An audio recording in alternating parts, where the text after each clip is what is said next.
you, Washington. Thank you, indivisible. Thank you to the millions of Americans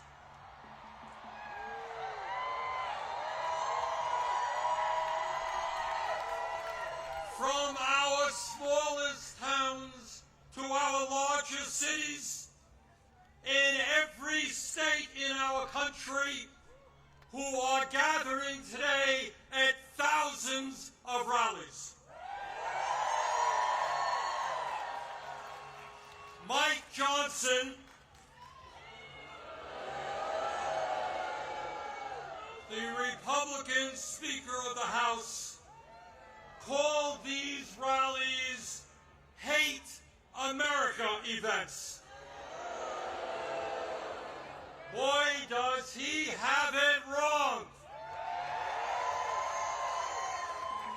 Millions of Americans are coming out today not because they hate America. We're here because we love America.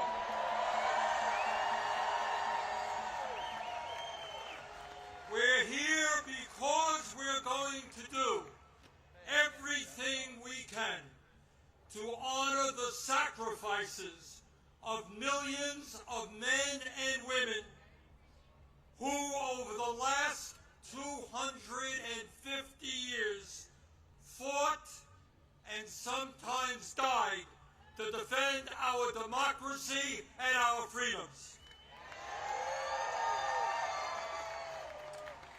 In 1776, with extraordinary courage, the founders of our country announced to the world that they would no longer be ruled by the King of England, a king who had absolute power over their lives. They demanded freedom. And to bring that about, they fought a bloody war against the British Empire and the most powerful military in the world. Tens of thousands of Americans died in that 8-year war, but our forefathers fought on and they won.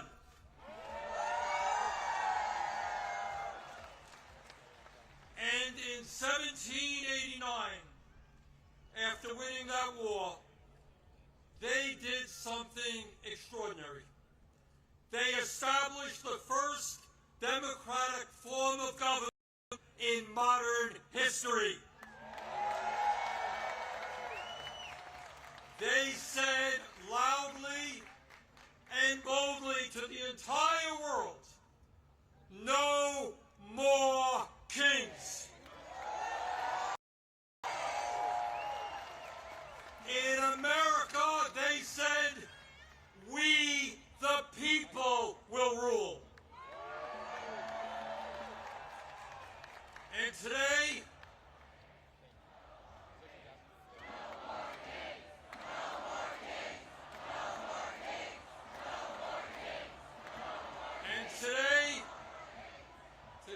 in the year 2025, in this dangerous moment in American history, our message is exactly the same. No, President Trump, we don't want you or any other king to rule us. Thank you very much, but we will maintain our democratic form of society.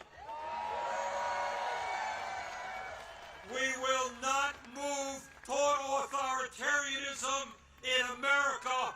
We, the people, will rule.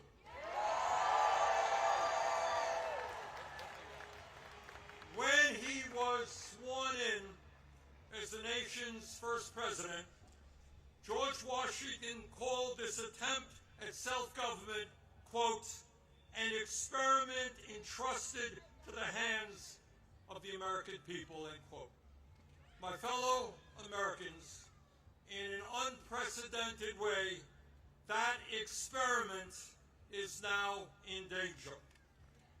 It is in danger when we have a president who wants more and more power in his own hands and in the hands of his fellow oligarchs. It is in we have a president who claims that peaceful protests in Portland, Oregon, or Chicago, Illinois, is an insurrection, and calls in the U.S. military, and then threatens to arrest the mayors and governors who resist them. It is in danger when we have masked agents working for ICE, breaking down doors, throwing people into vans without due process, and taking them to God knows where. It is in danger when we have a president who sues and intimidates the media, who wants no criticism of him and his policies, and who undermines the First Amendment of our Constitution, the very foundation of American democracy. Our country is in danger when we have a president who threatens to arrest or imprison political opponents who stand against him, including the Attorney General of New York State, a sitting U.S. Senator, and the Governor of California. It is in danger when we have a president who undermines freedom of thought and dissent at our colleges and universities, and who attacks law firms that oppose him in court. It is in danger when we have a president who threatens to impeach judges who rule against him. It is in danger when we have a president who ignores Congress, refuses to spend money that Congress appropriates, and takes away money from states who voted against him. It is in danger when we have a president who demands redraw congressional maps to ensure that his chosen candidates win future elections. It is in danger when we have a president who illegally fires tens of thousands of federal employees right here in Washington, D.C. and throughout our country, and rips up union contracts workers have fought for and won. It is in danger when we have a president who grossly violates the Constitution by accepting gifts from foreign leaders, including a $400 million plane from the royal family of Qatar, and then allows that family to build an Air Force facility in Idaho. Let us be clear. This moment is not just about one man's greed, one man's corruption, or one man's contempt for the Constitution. This is about a handful of the wealthiest people on earth who, in their insatiable greed, have hijacked our economy and our political system in order to enrich themselves at the expense of working families throughout this country. Yes, I am talking about Elon Musk, Jeff Bezos, Mark Zuckerberg, and the other multi-billionaires who are sitting right behind Trump when he was inaugurated. Remember that?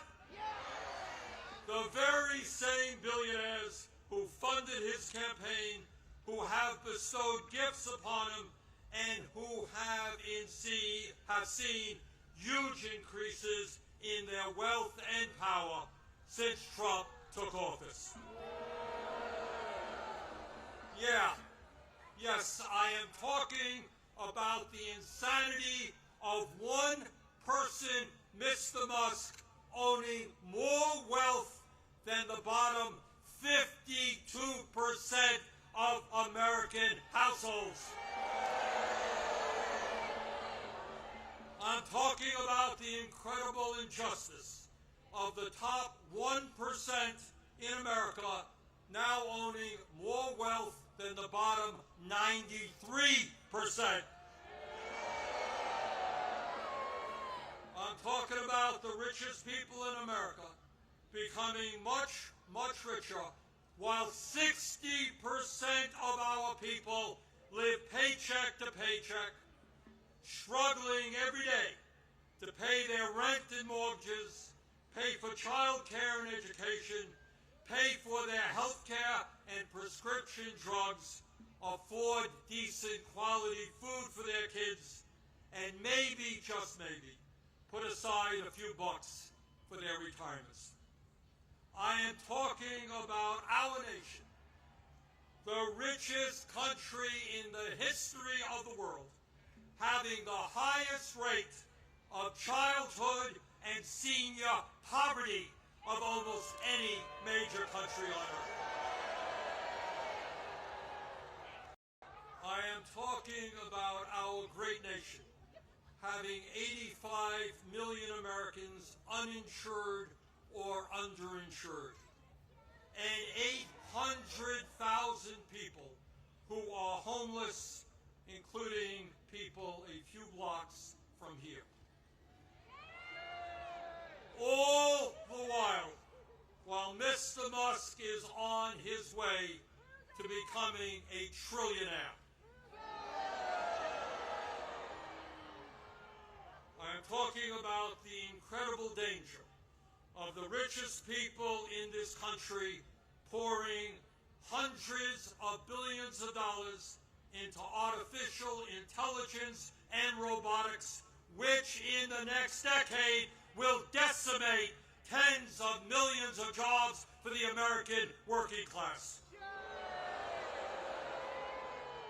I'm talking about a billionaire class who believe that they have the divine right to rule, and who not only want massive tax breaks for themselves, but who reject any form of accountability or checks on their power. My fellow Americans, we rejected the divine right of kings in the 1770s.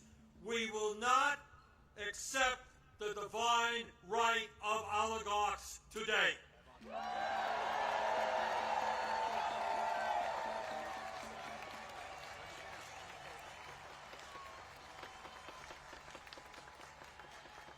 And now let's take a brief look at where we are today. Where we are today on the 18th day of a government shutdown, which is depriving millions of federal employees of the paychecks they desperately need and deserve. Let me cut to the chase and tell you exactly what this shutdown is all about. As a result of Trump's big, beautiful, disgraceful bill, which made massive cuts to Medicaid and the Affordable Care Act, 15 million low-income and working-class Americans are going to lose the health care they desperately need to stay alive. My friends, studies suggest that 15 million people off of the health of them will die unnecessarily every single year. 50,000 Americans will die unnecessarily every single year. But that's not all. As a result of that same terrible piece of legislation, over 20 million Americans are going to see on average a doubling of their health insurance premiums through the Affordable Care Act. In my state of Vermont just the other day, people received notices from insurance companies that their health care premiums in some cases would triple or quadruple. And that is going on all over the country. At a time when we already pay, by far, the highest prices in the world for health care, millions of Americans are going to see outrageous increases in their health care premiums, which they cannot afford. Why is that happening? Why are the Republicans making a broken health care system, a dysfunctional health care system, even worse? Why are they bringing our health care system to the verge of collapse? We all know the answer. We all know the answer. It was to give $1 trillion in tax breaks to Mr. Musk, Mr. Bezos, Mr. Ellison, and the rest of the 1%.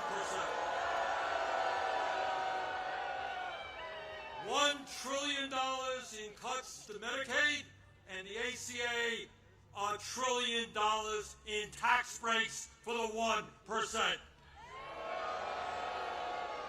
That, my fellow Americans, is what this shutdown is all about.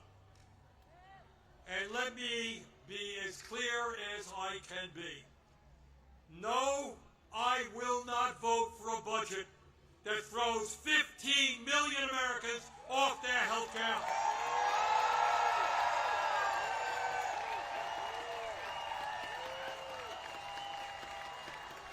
No, I will not vote for a budget that doubles premiums for 20 million Americans.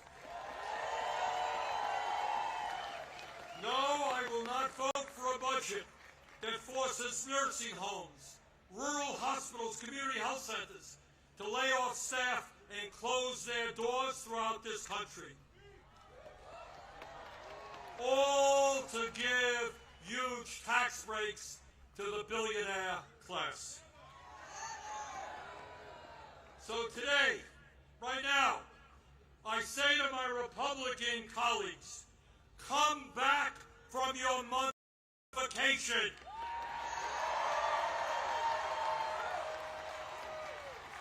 Start negotiating and do not allow the American healthcare system to be destroyed. End this shutdown.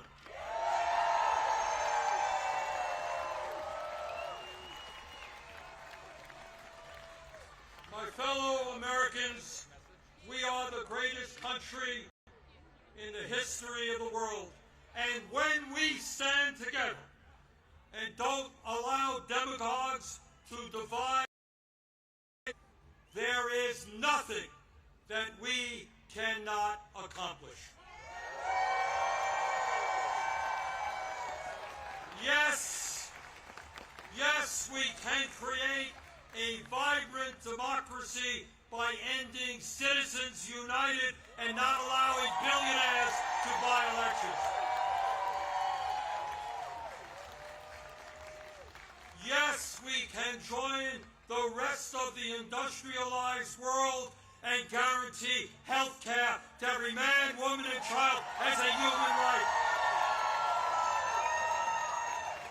Yes, we can build millions of units of low-income and affordable housing and allow our younger generation to enjoy the American dream and own a home of their own.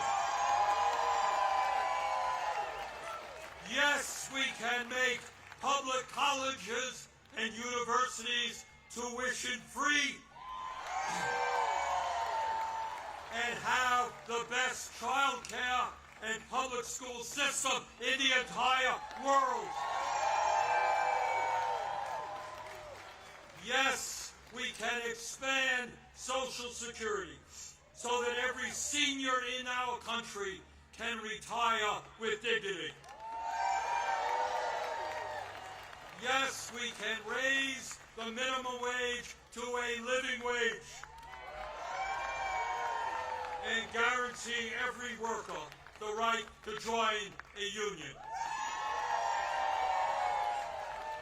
Yes, we can lead the world in transitioning our energy system away from fossil fuels and create millions of good jobs as we save the planet.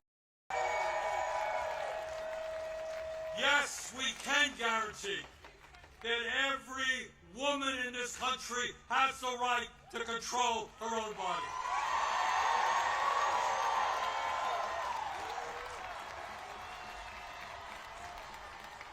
Yes, we can have a policy that guarantees that never again will American taxpayer dollars be used to starve children in Gaza or any place else.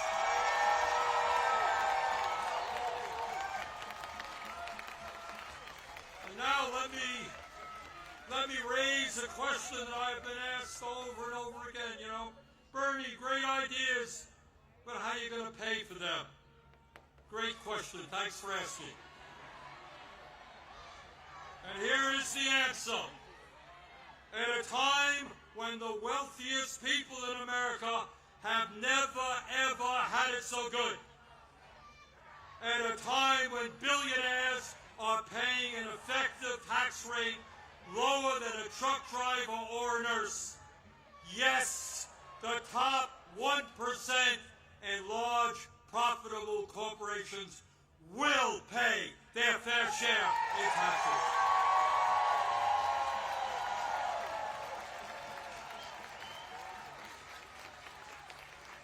My fellow Americans, the establishment, including the corporate media and many of my colleagues in Congress, want you to believe that you are powerless. They want you to believe that you cannot change the status quo. But that is a lie. Throughout the history of our country, when Americans have stood up and fought for justice, they have prevailed.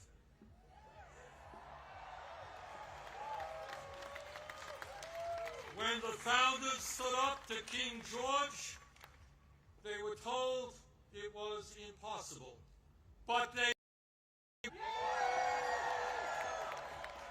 when abolitionists fought to end slavery, they were told it was impossible. But they won.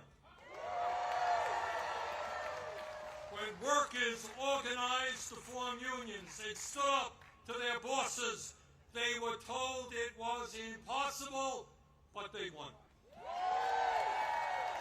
When women demanded the right to vote, they were told it was impossible, but they won.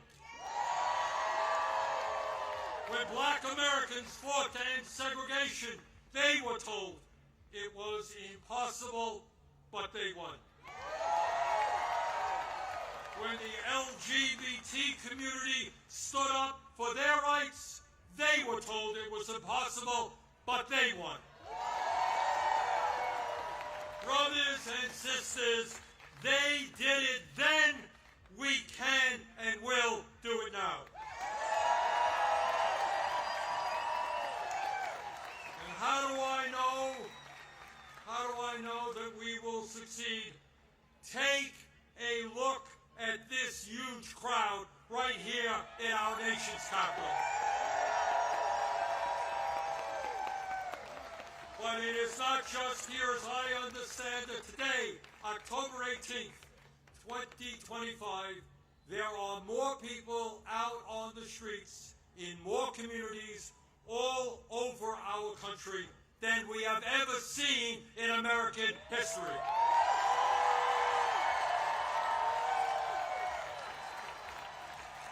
Brothers and sisters, this is not the end.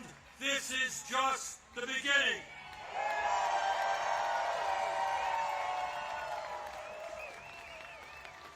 Together, when we stand united, when we don't allow Trump or anybody else to divide us up by the color of our skin or where we were born or our sexual orientation, when we stand together, we will create the kind of nation that you and I know we can become. We can and will create a nation devoted to freedom, justice, and democracy. Thank you all very much.